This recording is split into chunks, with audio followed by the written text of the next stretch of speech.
Bonjour à tous, bienvenue dans cette troisième émission Univers SwiftNet at Home. Dans une configuration technique beaucoup plus compliquée, comme peut-être vous avez pu vous en rendre compte au démarrage, parce que en fait, ce soir, nous allons tester quelque chose de nouveau, puisque à cause du confinement, du couvre-feu et de toutes ces nouvelles mesures, nous avons un intervenant qui n'a pas pu venir à Paris et qui donc est resté à Londres. Alors Hilaria, peux-tu nous dire quelques mots pour présenter Marion Labouré, qui va nous parler des monnaies digitales de Banque Centrale? Absolument. Bonjour à tout le monde. Nous avons la chance d'avoir avec nous aujourd'hui Marion Labouré, stratégiste au sein du groupe Global Research à la Deutsche Bank. Plus particulièrement, en effet, Marion couvre les paiements, les monnaies digitales et les fintech. Marion est également professeure à l'université de Harvard, en fait, où elle enseigne finance. Et elle a travaillé auparavant en tant qu'économiste à la Banque centrale du Luxembourg, la Commission européenne et le Fonds monétaire international. Merci Marion d'être avec nous. Bonjour Hervé, bonjour Hilaria, merci beaucoup pour l'invitation. Je me réjouis de partager ces prochaines minutes avec vous pour discuter des monnaies digitales de Banque centrale. Et j'ai préparé quelques slides. Alors aujourd'hui, je vais vous parler des monnaies digitales de Banque centrale et pourquoi cette année en particulier, elle est différente des années précédentes. Alors, tout d'abord, c'est peut-être plus simple de resituer les choses dans leur contexte et de redéfinir qu'est-ce qu'on entend par le terme monnaie. Donc, la Banque des règlements internationaux, la BRI, a caractérisé les différentes sortes de monnaies en utilisant 4 dimensions différentes. La première dimension, c'est qui émet la monnaie. Donc ici, par ce cercle, on définit la monnaie qui est émise directement par une banque centrale par opposition à une institution privée, comme c'est le cas par exemple pour les crypto-monnaies. La deuxième dimension, c'est l'accessibilité. Si on peut facilement accéder à cette monnaie ou si l'accessibilité est beaucoup plus restreinte.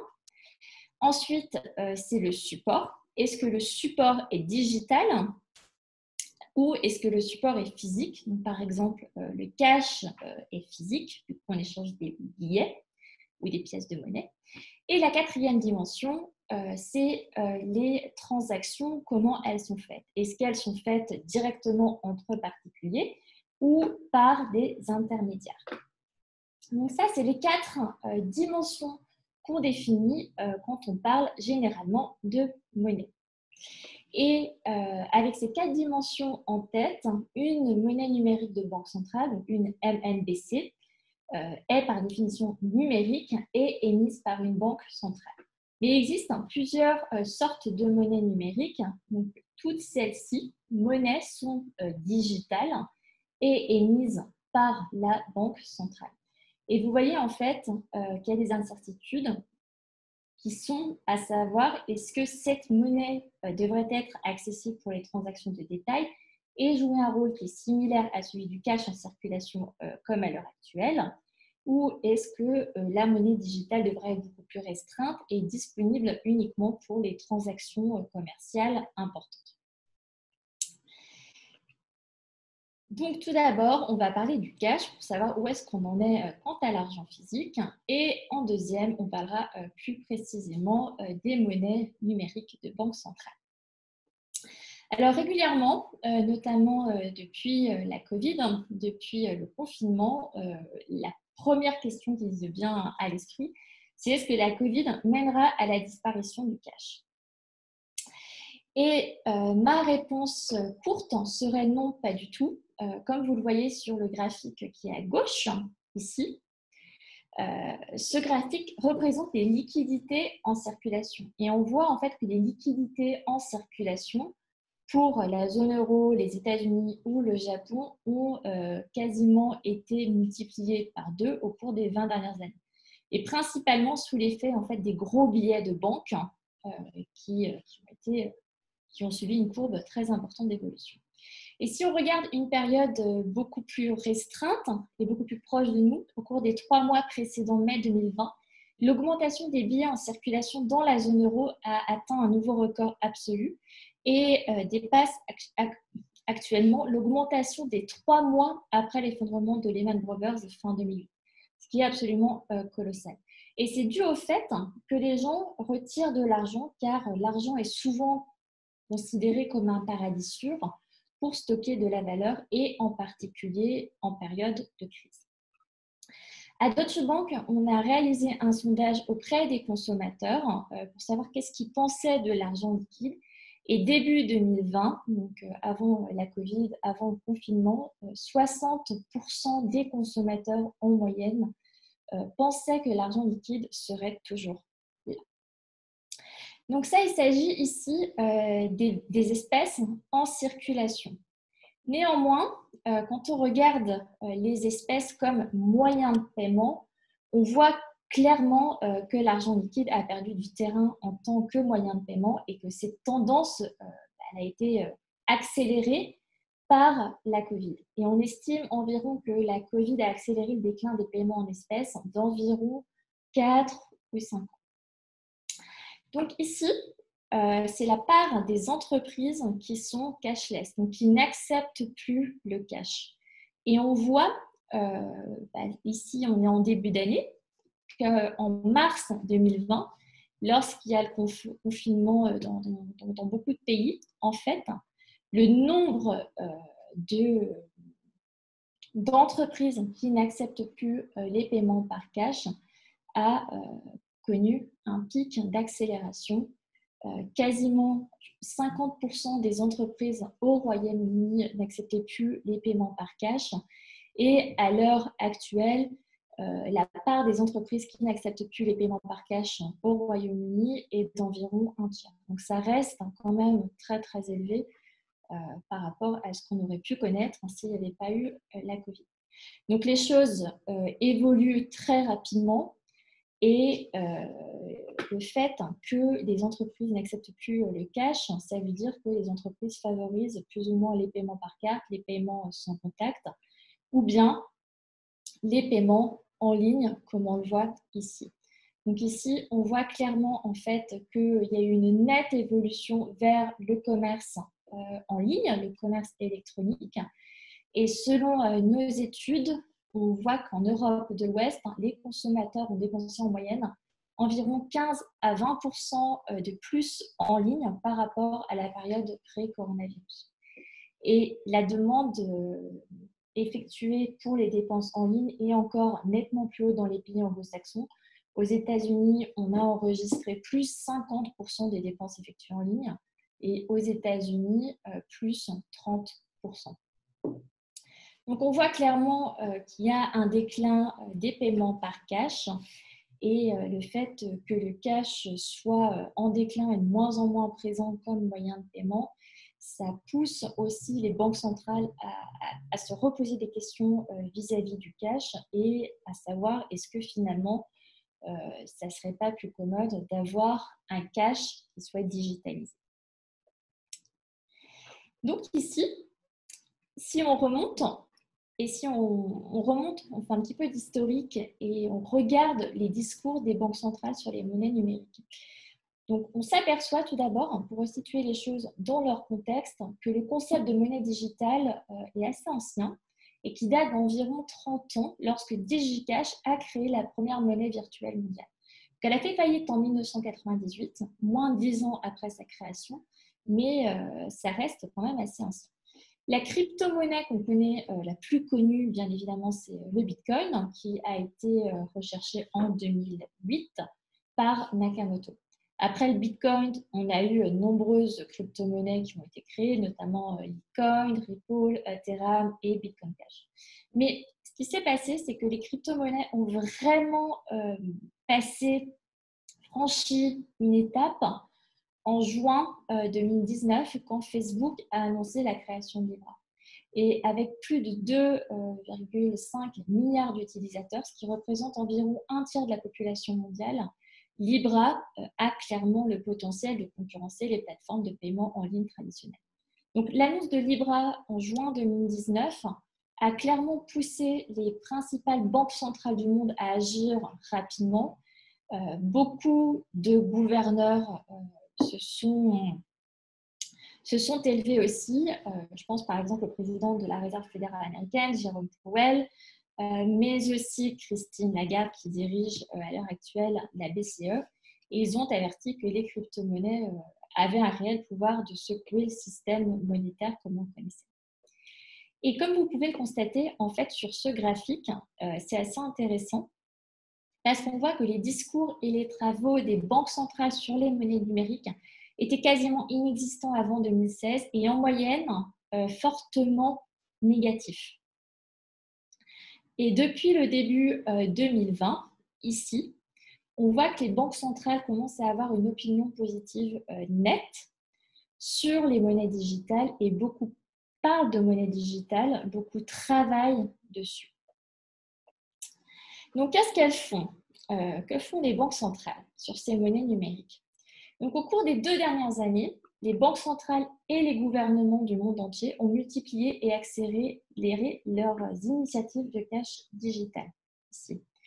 Donc, selon une enquête de la banque de la BRI qui a été publiée en 2020, on voit que 80% des banques centrales ont développé une monnaie numérique. Et ce travail va bien au-delà en fait, de la simple recherche, car on a 40% des banques centrales qui expérimentent des preuves de concept et 10% principalement dans les économies émergentes, mènent déjà des projets pilotes. Donc, on verra que c'est aussi le cas de la Chine dans quelques minutes. Et à l'avenir, les banques centrales qui représentent environ 1/5 de la population mondiale devraient probablement émettre une monnaie numérique avec un usage général au cours des 3 prochaines années, selon toujours la BRI. Donc, les monnaies numériques peuvent aussi bien en fait être pour ce qu'on appelle le commerce de gros ou pour le commerce de détail. Et la plupart des banques centrales, la moitié des banques centrales, travaillent sur les deux combinés. Les motivations à émettre une monnaie numérique sont nombreuses. Certaines banques centrales mentionnent notamment le fait que ça aiderait pour la stabilité financière, ça aiderait aussi pour mettre en œuvre la politique monétaire. Certaines mentionnent principalement l'inclusion financière, comme la Chine. D'autres, l'efficacité des paiements, aussi bien nationaux que transfrontaliers, ainsi que la sécurité des paiements. Alors, et en termes de terminologie, on s'aperçoit en fait qu'il y a plusieurs façons, plusieurs infrastructures qui permettraient la conception de ces monnaies digitales. Et cette conception, elle dépend principalement des besoins des citoyens. Selon plusieurs banques centrales qui ont collaboré sur un projet, il y aurait principalement 4 besoins pour les consommateurs. Première chose, les consommateurs souhaitent que les monnaies numériques aient des fonctionnalités qui soient similaires à celles des espèces, avec des paiements qu'on puisse faire directement entre consommateurs et qui soient sécurisés et pratiques pour les paiements en temps réel. La deuxième chose que les consommateurs souhaitent et exigent, c'est une très forte cybersécurité avec des opérations qui soient résilientes. Et ces demandes, elles façonneront très probablement les infrastructures des monnaies numériques et détermineront si les bases de données monétaires doivent être contrôlées de manière centralisée ou décentralisée. Donc, ça aura un impact direct sur la technologie, à savoir si on utilise la technologie blockchain, DLT ou pas. Troisième besoin des consommateurs, c'est que le fait que cette monnaie soit simple et universellement accessible. Donc, ils sont également susceptibles de favoriser une certaine forme de confidentialité, comme c'est le cas par rapport à l'argent liquide. Lorsqu'on fait une transaction en cash, elle est confidentielle. Donc, en termes de mise en place de la technologie pour la confidentialité, il y aura clairement un compromis entre le système d'identité et la nécessité d'avoir un système qui soit anonyme. Et quatrième besoin, les consommateurs souhaitent également effectuer des paiements transfrontaliers, donc il faut qu'on ait des technologies qui soient adaptables pays par pays et qui puissent correspondre entre elles. Donc, suivant en fait comment on conçoit cette monnaie digitale, il y a plusieurs caractéristiques qui vont ressortir. Donc, tout d'abord, cette monnaie digitale, comme elle est digitale, le côté positif, c'est qu'elle serait disponible 24 heures sur 24, 7 jours sur 7. Ensuite, le fait qu'elle soit digitale, la Banque centrale pourrait éventuellement tracer tous les différents transferts de monnaie. Donc, à l'heure actuelle, on ne sait pas si elle va tracer, mais la Banque centrale pourrait éventuellement tracer chaque transaction. La Banque centrale pourrait aussi décider d'appliquer des intérêts. Donc ça, on ne sait pas si ça sera le cas. Très probablement pas, mais c'est tout à fait possible que les dépôts soient rémunérés. Et ensuite, il est tout à fait possible également de mettre des limites en termes de versement ou de retrait. Alors maintenant, jetons un coup d'œil à deux pays qui ont commencé à piloter des projets de monnaie numérique. Donc, on va commencer par la Suède et puis après, je vous parlerai un petit peu de ce que fait la Chine. Donc, les projets pilotes ont commencé en Suède en février 2020. La Suède a révélé qu'elle avait commencé son premier essai de couronne électronique et qu'elle deviendrait probablement une des premières sociétés sans cash au monde. Donc, il faut savoir que les liquidités en circulation en Suède sont en baisse depuis 2007 et représentent à l'heure actuelle seulement 1% du PIB. C'est un des taux les plus bas qu'on ait au monde, si vous regardez le graphique qui est à droite. Et les recherches sur la monnaie numérique en Suède ont débuté en 2017. Ce qui s'est passé en Suède, c'est qu'au milieu 2000, fin des années 2000, il y a eu une série de vols, de cambriolages qui ont soulevé des vraies questions sur le cash, à savoir est-ce que le cash, finalement, c'était pas plus risqué d'avoir du cash sur soi que de ne pas en avoir. Et en 2009, il y a eu un des vols les plus spectaculaires de l'histoire. Les voleurs ont utilisé un hélicoptère, qui a été d'ailleurs volé, pour atterrir sur le toit d'un dépôt de caisse et récupérer environ 5,5 millions de livres sterling. Et la majeure partie, en fait, n'a jamais été récupérée. Il y aura d'ailleurs un film publié sur Netflix, The Helicopter Heist, probablement dans les prochaines semaines. Si vous ne l'avez pas regardé, je vous conseille de regarder une vidéo dessus. C'est assez incroyable. Et donc, pour améliorer la sécurité des transports, pour réduire les crimes, les vols, les autorités suédoises ont développé des alternatives au cash depuis 2012. Donc, il y a premièrement eu en cash un système de paiement mobile qu'on appelle Switch, qui a été lancé en collaboration avec les banques centrales et les banques commerciales.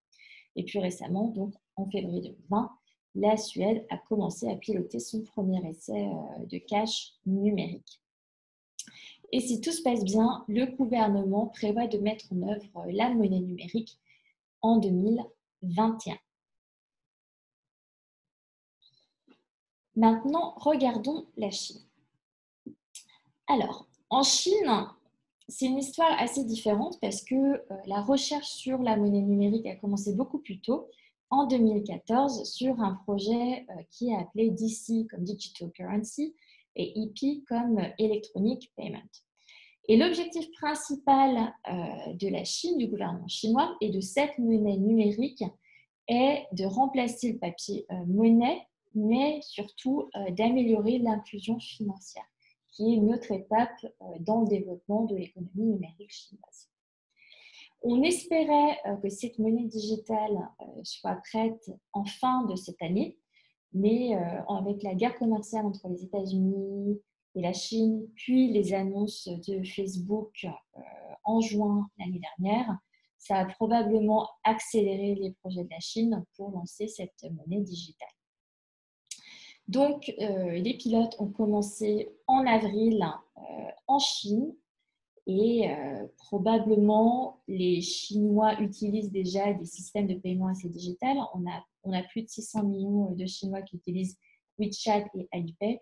Donc, il est fort possible que ce cash numérique chinois sur les smartphones gagne rapidement une acceptation générale de la part des Chinois. Et éventuellement, si effectivement le cash numérique est lancé en Chine, avec plus de 1,4 milliard d'habitants, il est fort possible que cette monnaie chinoise ait le potentiel de faire progresser les monnaies numériques dans le courant 2000.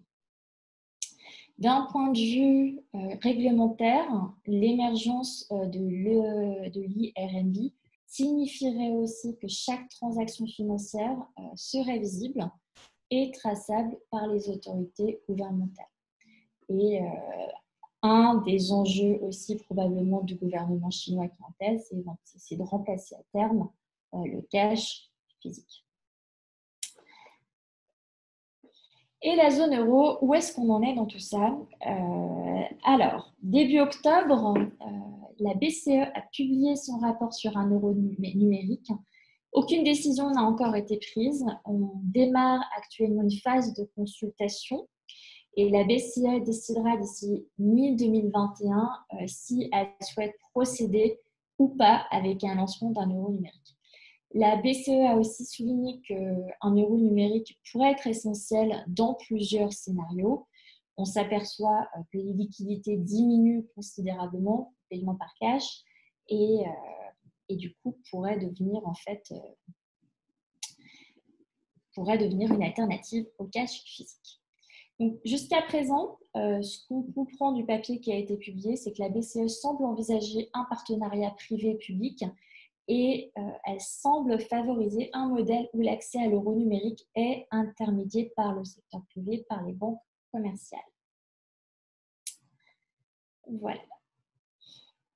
Alors, au niveau des comparaisons des perspectives entre pays, je vais être assez rapide comme je vois que le temps s'écoule.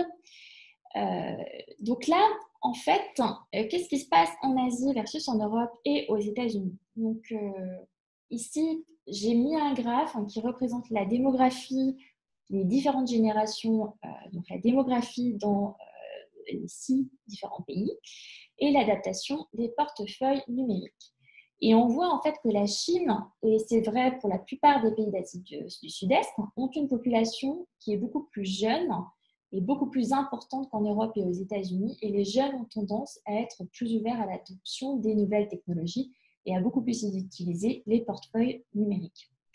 Donc, il est très probable en fait que comme cette monnaie digitale soit accessible via un smartphone, qu'il y ait une adoption beaucoup plus rapide de la part de la Chine versus des pays européens et des États-Unis.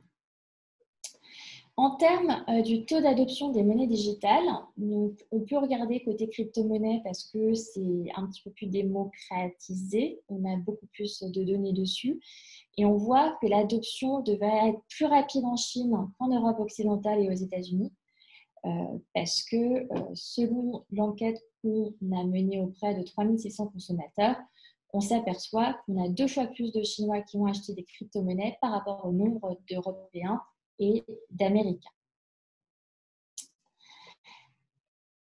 Donc, intéressant aussi, en termes de crypto-monnaie, de monnaie digitale, selon notre étude, il apparaît qu'un tiers des consommateurs n'ont aucune idée de comment fonctionne une crypto-monnaie. 40% ont une compréhension très partielle et on voit un contraste qui est très frappant entre les générations. Les plus jeunes expriment des opinions beaucoup plus positives sur les crypto-monnaies. Donc, par exemple, on a plus de 40% des milléniaux qui pensent que les crypto-monnaies remplacent déjà le cash. Et une grande partie de la génération Y pense que les crypto-monnaies sont bonnes, sont positives pour l'économie et envisagent d'utiliser une monnaie souveraine purement numérique.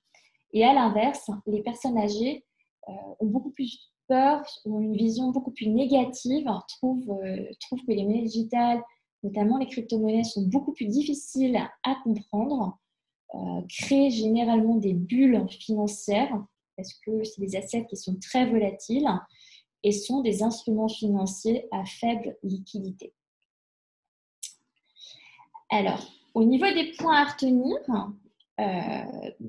tout d'abord, juste pour conclure, si je peux encore une minute, au niveau du cash, donc ce qu'on s'aperçoit, c'est qu'il y a une tendance de court terme liée à la Covid, mais il y a aussi une tendance beaucoup plus long terme, et on voit que l'argent liquide a perdu du terrain en tant que mode de paiement. Mais cependant, il est quand même très peu probable que le cash disparaisse de sitôt. Les liquidités en circulation ont presque doublé en 20 ans et l'augmentation des billets en circulation dans la zone euro a atteint un nouveau record historique. Au niveau des monnaies digitales, donc, on s'aperçoit aussi qu'il y a quand même beaucoup de banques centrales qui travaillent sur le sujet. Près de la moitié, 40% expérimentent des preuves de concept, 10% mènent des projets pilotes. Les pilotes ont commencé dans beaucoup de différents pays. Les plus récents sont ceux qui ont été menés en Suède et en Chine, et que les monnaies numériques pourraient éventuellement devenir les espèces, le cash digital du 21e siècle. Eh bien, merci beaucoup Marion. Je ne sais pas si nous avons beaucoup d'autres questions à part les miennes, mais je lance un petit sondage et pendant ce temps-là, je vais vous poser mes questions. Alors, j'avais une première question, Marion. Pourriez-vous, s'il vous plaît, nous redonner le nom du film et surtout, éventuellement, me l'envoyer par mail pour que je puisse l'envoyer à tout le monde? Voilà, c'était ma première question toute simple. Deuxième petite question. Il me semble que l'intérêt pour les crypto-monnaies est lié non à un besoin d'usage, mais à des considérations de spéculation ou de réserve. Et quand je dis crypto-monnaie, là, je pense à Bitcoin, Ethereum, etc. Et donc, il me semble qu'on ne l'utilise pas du tout pour son rôle transactionnel. Et du coup, est-ce que la comparaison est vraiment pertinente? Et est-ce qu'il est intéressant de faire cette comparaison avec les monnaies digitales de banque centrale? Alors, excellente question Hervé. Tout d'abord, peut-être, je vous redonne le film. Donc, le film, c'est dit Helicopter East. Je vous l'enverrai également par mail. Il n'est pas encore sorti, mais il va bientôt sortir. Néanmoins, il y a une très belle vidéo sur YouTube que vous pouvez déjà regarder. Concernant les crypto-monnaies, alors effectivement, c'est tout à fait vrai. La plupart des gens, la plupart en fait des gens qui utilisent les crypto-monnaies sont à des fins spéculatives, beaucoup plus que transactionnelles. Néanmoins, on s'aperçoit quand même, et c'est ce qu'on devrait voir dans les prochaines semaines, voire prochains mois, qu'il y a quand même de plus en plus de gens qui ont downloadé sur leur smartphone des crypto-wallets. On vient d'apprendre aujourd'hui que PayPal a annoncé la création d'un crypto-wallet pour début 2021. On sait que Square a déjà intégré un crypto-wallet. Il y a vraiment de plus en plus de fintech qui ont des crypto-wallets. Donc, je pense qu'il y a une vraie tendance effectivement sur les bitcoins et sur les crypto-wallets. Et on devrait voir un usage qui se développe au cours des prochains mois et des prochains trimestres. Alors, une autre question, est-ce que l'anonymat, finalement, ne serait pas une condition sine qua non de l'acceptation par le grand public? Alors, l'anonymat, c'est une très bonne question. Alors, ça dépend pour quel pays. Et c'est probablement pour ça aussi que la Chine devrait être un petit peu en avance sur les pays avancés tels que la zone euro ou les États-Unis. En Chine, on considère qu'un honnête homme n'a rien à cacher et c'est plutôt mal vu en fait de cacher des choses à l'État. Donc, ce qui se passe, en fait, c'est que la monnaie chinoise permet effectivement de tracer toutes les transactions et que ça ne pose pas vraiment de problème à la population chinoise. En Europe, c'est tout à fait différent. On tient énormément à l'anonymat et ça sera un des challenges principaux pour la monnaie numérique en zone euro, probablement avec les taux d'intérêt aussi. Absolument. Merci Marion. Et alors donc les résultats du sondage, merci à tous ceux qui ont participé à notre petit sondage. Donc 54% des votants qui représentent eux-mêmes les 2 tiers des participants.